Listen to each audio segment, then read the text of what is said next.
참사와 관련한 공무원 구속 수사에 대해 법원이 줄줄이 제동을 걸고 있습니다. 일반 형사사건과는 다른 양상입니다. 오송 참사 유족들은 지자체 책임자에 대한 첫 영장 기각에 유감을 표했습니다. 단체장까지 처벌하는 중대재해가 적용될지 전망은 엇갈립니다. 청주 도심을 통과하는 충청권 광역철도를 민간 자본으로 추진하는 방안이 유력하게 떠올랐습니다. 사업 기간이 대폭 단축될 전망입니다. 엄동설안에 일자리를 잃고 한 달째 농성하는 청소 노동자들이 있습니다. 이들의 사연을 들어봤습니다. 시청자 여러분 안녕하십니까? 계속해서 뉴스데스크 충북 소식입니다. 청주 오송 참사 관련 공무원들에 대한 구속수사 시도에 대해 법원이 줄줄이 제동을 걸고 나섰습니다. 행복청에 이어 충북도청 공무원들에 대한 영장까지 모두 기각했는데요. 지금 청주지법에서 구속영장이 청구됐다 기각되는 건 15% 정도입니다. 이지연 기자가 보도합니다.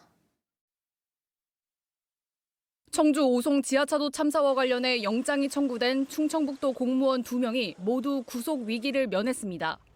구속 수사의 필요성을 심사한 법원이 검찰의 영장 청구를 기각했습니다. 청주지법은 충북도 간부급 공무원으로서 사고 당일 대응이 상당히 부실했지만 사회적 유대관계와 처벌 전력 등을 종합하면 지금 단계에서 구속까지는 필요치 않다고 설명했습니다. 직업은 물론 주거지와 신분이 확실해 도주 우려가 없고 범죄 전력이 없는 데다 업무상 과실치사상 혐의도 다퉈볼 여지가 있어 실형을 장담할 수도 없는 상황이 판단에 영향을 미친 걸로 보입니다. 오송 참사와 관련해 지금까지 검찰이 구속영장을 청구한 피의자는 모두 9명. 이 가운데 미호천교 확장공사 현장 소장과 감리단장 등 민간인 2명만 발부됐고 행복청 공무원 3명 등은 충북도 공무원들과 비슷한 이유로 기각됐습니다. 지난해 기준 전국 형사사건 구속영장 기각률은 평균 20.5%, 청주지법은 14.7%로 기각 확률이 상대적으로 더 낮습니다.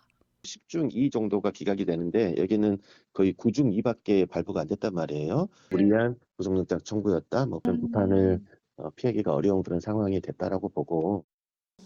청주지검은 영장 기각에 아쉬움을 표하며 책임 소재를 규명하기 위해 계속해서 철저한 수사를 해나가겠다는 입장을 밝혔습니다. MBC 뉴스 이지연입니다.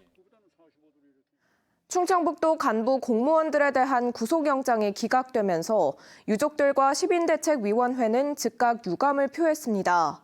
반면 충청북도는 다행이라는 반응을 보였는데 김영한 도지사와 이범석 시장이 처벌을 받을지에 대해서도 전망이 엇갈리고 있습니다. 김대웅 기자입니다.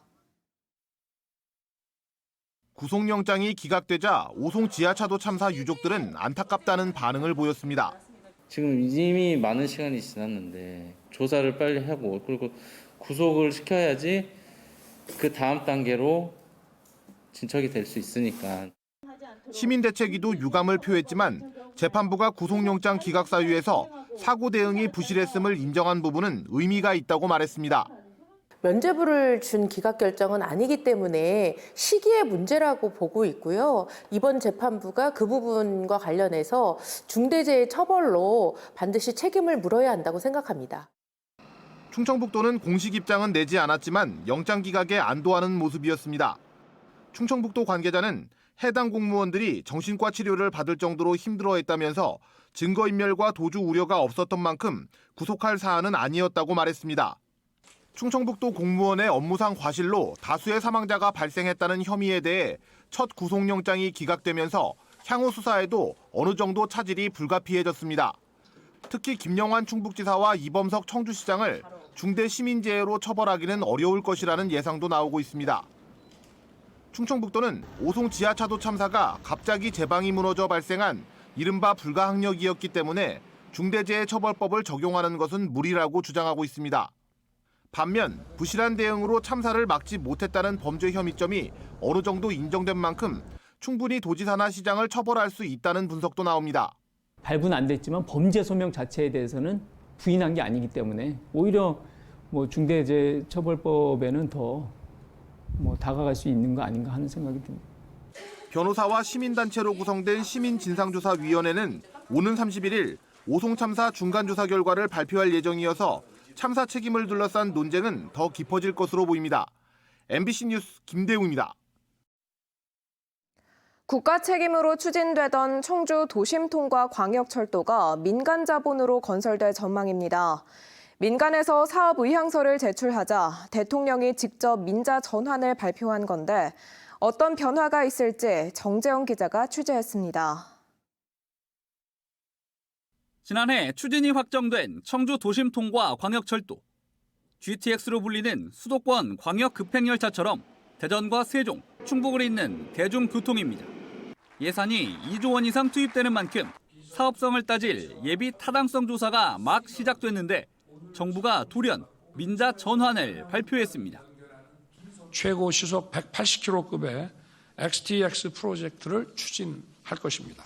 민간에서 민자 사업으로 제안한 대전, 세종, 청주 CTX부터 연내 사업에 착수하고 국토교통부는 지난해 8월 GTX A공사에 참여 중인 민간 사업자가 사업비 절반 이상 투자, 운영비 100% 부담을 내건 사업 의향서를 냈고 충북 등 3개 시도와 협의한 결과 민자 추진을 결정했다고 밝혔습니다.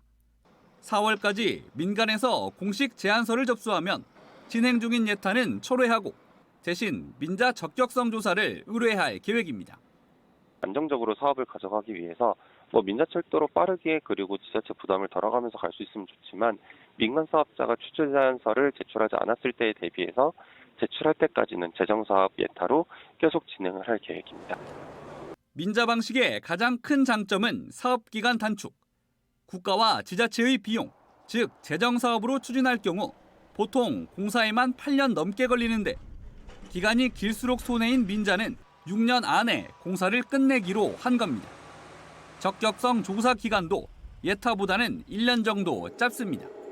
통상적으로 보면 기획부터 개통까지 한 5년 이상 단축하는 효과가 있다라고 보고 있기 때문에 그 충청권 주민분들한테 더 빠른 철도 서비스를 제공할 수 있다는 장점이 있어서 지자체 입장에선 총 공사비의 30%를 분담해야 하는 부담도 크게 줄일 수 있습니다.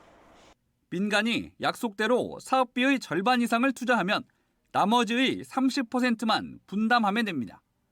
40년간 민간이 수익을 갖는 대신 운영비도 전액 부담하기 때문에 적자 걱정을 하지 않아도 됩니다.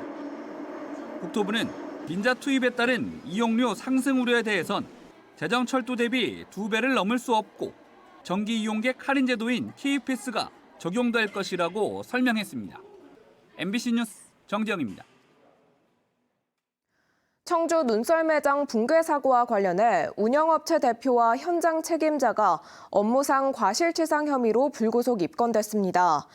이들은 붕괴된 이동 통로 위에 눈이 쌓인 것을 보고도 조치를 하지 않아 인명피해를 초래한 혐의를 받고 있습니다. 경찰은 이들에게 눈썰매장 운영을 위탁한 청주시 관계자들에 대해서도 내사 중인 것으로 전해졌습니다. 청주 눈썰매장은 개장 하루 만인 지난 24일 비닐하우스 형태의 통로 시설이 쌓인 눈의 무게를 기기지 못하고 붕괴돼 10명이 깔리는 사고를 냈습니다. 오늘 오전 7시쯤 보은군 내북면의 한 수로에서 이 마을에 사는 50대 남성이 숨진 채 발견됐습니다. 경찰은 술을 마시고 걸어가다 넘어진 것으로 보고 추운 날씨 탓에 숨진 것으로 정확한 사인을 조사 중입니다. 오늘 보은의 최저기온은 영하 12도로 사흘 연속 한파주의보가 발효된 상태였습니다. 한편 올해 충북에서 발생한 한랭 질환자는 모두 16명입니다. 엄동설안에 갑자기 일자리를 잃게 돼 한 달 넘게 농성을 벌이는 청소 노동자들이 있습니다. 천막을 펼치고 점거 농성까지 했지만 목소리가 통하지 않자 결국 단식 투쟁에 돌입했습니다. 이초원 기자입니다. 청주 오송에 자리 잡은 한 법정협회 건물. 2년 동안 일했던 일터에 천막을 치고 로비를 점거했습니다. 매일 인사하던 직원들과 몸싸움도 벌어져 병원에 실려가기도 했습니다. 이곳에서 청소 일을 해오던 노동자들입니다. 하루아침에 일자리를 잃게 되자 꼬박 한 달을 이렇게 저항하고 있지만 달라진 건 없습니다. 환갑이 넘은 노동자는 단식에 들어갔습니다. 협회가 고용 안정을 보장할 때까지 무기한 단식을 진행한다. 대부분 60세 넘은 노동자들이 노동부와 사회의 도움을 청하고 나섰습니다. 협회가 진짜 사장이다. 원칙복직 이행하라. 이들은 자신들이 속한 용역회사가 협회와의 계약을 끝내면서 덩달아 일자리를 잃게 됐습니다. 직접 고용관계가 아니니 이후 일자리는 용역회사와 얘기하라는 건데 이들은 노동자의 임금과 고용에 영향을 미치는 실질적 사용자는 직접 계약관계가 아니더라도 사용자로 볼 수 있다는 노조법 개정안의 취지를 강조하며 고용 승계를 요구하고 있습니다. 협회가 아직까지도 노동조합과의 대화를 계속해서 거부하고 고용 안정을 보장하지 않고 있기 때문에 결국 무기한 단식에 돌입을 할 수밖에 없었습니다. 이에 대해 협회는 기존 용역업체가 계약을 연장하지 않아 새 업체와 계약을 맺었을 뿐이라며 법적으로 문제되는 부분도 없어 대응 계획은 없다는 입장을 전해왔습니다. MBC 뉴스 이초원입니다. 지난해 3분기 충북의 자영업자 대출 증가율이 전국 최고를 기록했습니다. 한국은행 충북본부가 집계한 지난해 3분기 자영업자 대출 잔액은 전분기보다 7천억 원 증가한 21조 8천억 원으로 전국에서 가장 높은 3.5% 증가율을 나타냈습니다. 3분기 자영업 대출자의 연체율은 1.6%로 직전 분기보다 0.3%포인트 올랐고 연령별로는 60대 이상 고령층의 대출이 증가세로 전환했습니다. 한국은행 충북본부는 3분기 충북의 자영업자 증가율이 전국에서 세 번째로 많았던 것과 관련이 있는 것으로 보고 있습니다. 제천의 아파트 전세가 주간 변동폭이 충북 평균의 5배 수준을 기록했습니다. 한국부동산원이 발표한 22일 기준 제천의 아파트 전세가 상승률은 0.26%로 충북 평균 0.05%를 크게 웃돌았습니다. 이는 충북 두 번째 상승률을 나타낸 청주 상당구 0.09%보다도 3배 가까운 변동폭입니다. 한편 충북의 아파트 매매가 주간 변동폭은 0.0%로 보합입니다. 옥천의 첫 공공치매 전담 요양원이 상반기 개원을 예고했습니다. 옥천구는 옥천읍 교동리에 150억 원을 들여 지하 1층과 지상 2층, 연면적 3,000제곱미터 규모의 옥천 군립 치매 전담 요양원을 건립하고 3월까지 본격 운영을 위한 모든 준비를 마무리하기로 했습니다. 24개실, 70명의 치매 노인을 수용할 수 있는 이 시설은 병설 주야간 보호센터도 함께 운영할 예정입니다.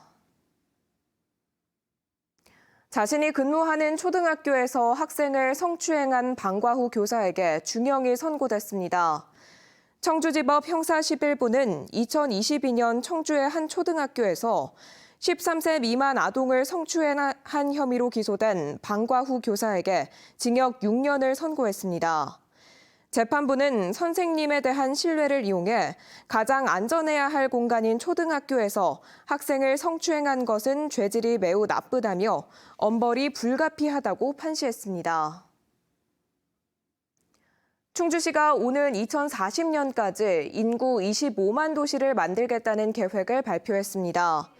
2040년 충주시 도시 기본계획안은 종전 2030년 기본계획과 달리 충주호 1원을 특화 중심지구로 정해 관광 특화 기능을 강화하고 바이오헬스 국가산단 등 산업단지 개발로 성장 선도도시로 도약하겠다는 포부를 담았습니다.